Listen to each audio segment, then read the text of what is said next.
안녕하세요. 새로운 시작의 이준혁입니다. 지난 시간에 제가 UART에 대해서 설명을 드렸는데 이번 시간에는 아이스케어시에 대해서 설명을 드릴 거예요. 참고로 UART, 아이스케어시, SPI가 있는데 이 중에서 저 같은 경우에 아이스케어시를 제일 좋아해요. 저 같은 경우 하드웨어 개발을 할 때 하나의 MCU에 여러 가지 센서를 연결해서 제어를 해야 되는 프로젝트를 많이 하게 되는데 그때 아이스케어시를 사용하면은 아주 간단하게 여러 센서들을 제어를 할 수가 있어요. UART 같은 경우에는 사용하는 MCU들, 일반적인 MCU들 같은 경우에 UART 사용할 수 있는 인스턴스가 내부적으로 뭐 한 개나 두 개밖에 없거나 그런 경우가 있어서 UART로 여러 가지 센서를 연결하는 데는 상당히 제한이 있고요. 그리고 SPI 같은 경우에도 아이스케어시처럼 여러 가지 센서를 한 번에 병렬로 연결할 수 있지만 SPI 같은 경우에도 제가 나중에 좀 더 자세하게 설명드리겠지만 SPI에 대해서 간단하게 좀 짚고 넘어가면은 SPI에서도 여러 가지 센서를 연결할 때 이제 슬레이브 셀렉트 핀이라고 해서 칩 셀렉트라고도 하거든요. 슬레이브 셀렉트 핀이라고 해서 내가 어떤 슬레이브랑 통신할 거야 하는 핀이 있어요. 그 핀을 GPIO에다가 할당을 해줘야 돼요. 근데 내가 사용하는 센서 개수만큼의 슬레이브 셀렉트 핀이 필요하다 보니까 MCU의 GPIO 개수에 제한돼서 슬레이브로 연결할 수밖에 없어요. 반면에 아이스케어시는 SCL, SDA, 이제 그라운드, 이제 전원핀, VCC 핀 네 가지만 좀 이따가 좀 더 자세하게 설명드릴 거예요. 이 네 가지 핀만 있으면은 거의 제한 없이 연결할 수 있어요. 물론 이제 아이스케어시로 최대 연결할 수 있는 개수가 7비트인데 2의 7승에서 128, 0은 제외하고 최대 127개까지 슬레이브로 연결할 수가 있어요. 물론 그 정도까지 연결한 적은 거의 없고요. 거의 뭐 일반적으로는 한 4개, 5개까지 제가 최대 연결을 해봤고, 아이스케어시랑 SPI를 비교를 많이 해요. 제가 봤을 때는 거의 속도 문제 때문에 속도가 빨라야 된다 할 때는 SPI고요. 속도가 그렇게 빠르지 않고 일반적으로 사용한다 할 때는 아이스케어시로 많이 사용해요. 속도가 왜 중요하냐면 SPI 같은 경우에는 속도 제한이 없어요. 그러다 보니까 이제 고속이 필요한 디스플레이 같은 거, LCD나 디스플레이 같은 경우에 이제 SPI를 이용해서 제어를 많이 하고요.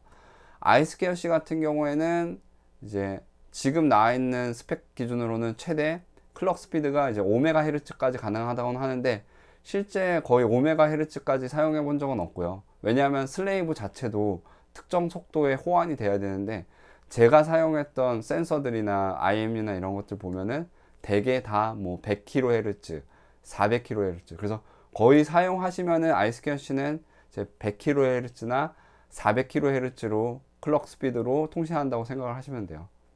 한번 아이스케어시 쪽 연결하는 그림을 보면서 좀 더 자세하게 설명을 드릴게요. 지금 아이스케어시 쪽 그림을 보시면은 이런 식으로 되어 있는데 아이스케어시 기준으로 봤을 때 이제 마스터랑 슬레이브가 있어요. 그리고 여기 핀들이 있는데 VDD, 전원핀, SDA, SCL, 그리고 여기 나와 있지 않지만 물론 이제 그라운드 연결을 해주시고요.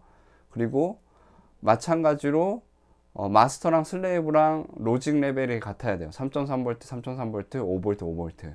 물론 이제 개중에 특정 슬레이브 같은 경우에 내부에 이제 전압 맞춰주는 이제 레벨 컨버터라는 부품이 있으면은 뭐 그쪽 실제 동작 전압이랑 좀 다르더라도 알아서 통신 전압을 맞춰주긴 하니까 아무튼 간에 로직 레벨 통신 전압이 같아야 되고요.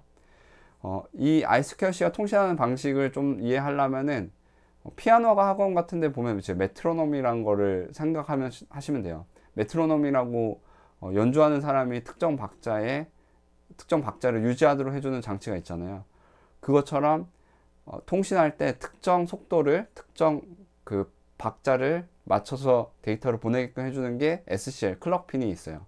그래서 SCL 핀에 특정 헤르츠로 계속 신호를 보내주는 거고요.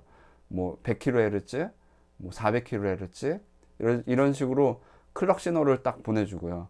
그 클럭 신호에 맞춰서 데이터를 보내주는 게 이제 SDA 핀으로 되어 있어요.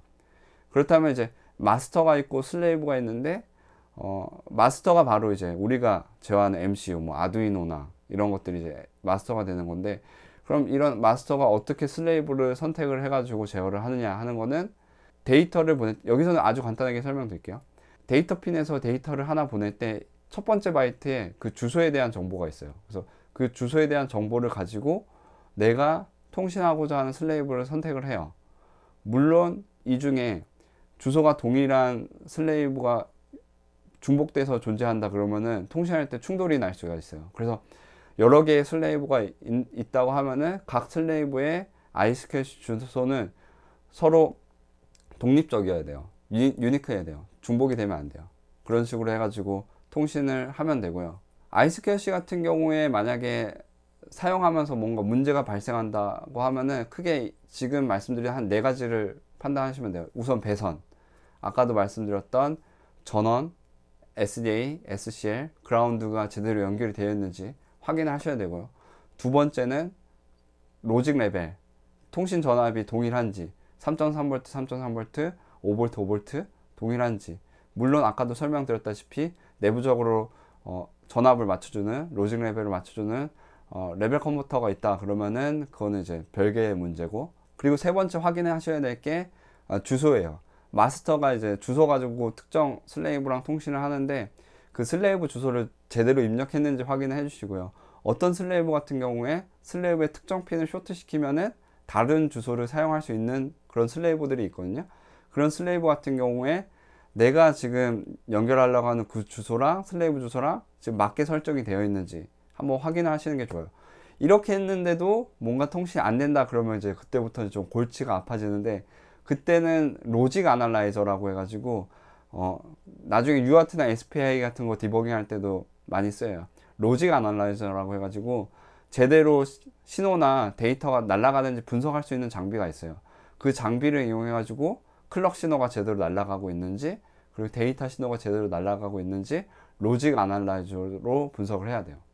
이렇게 하면은 웬만한 ISQLC 문제 있는 것들은 해결을 하실 수가 있을 거예요. 이번 시간 제가 아주 간단하게 ISQLC에 대해서 설명을 드렸는데, 다른 영상에서 SPI에 대해서 또 설명을 드리도록 할게요. 그럼 저는 다음 시간에 만날게요.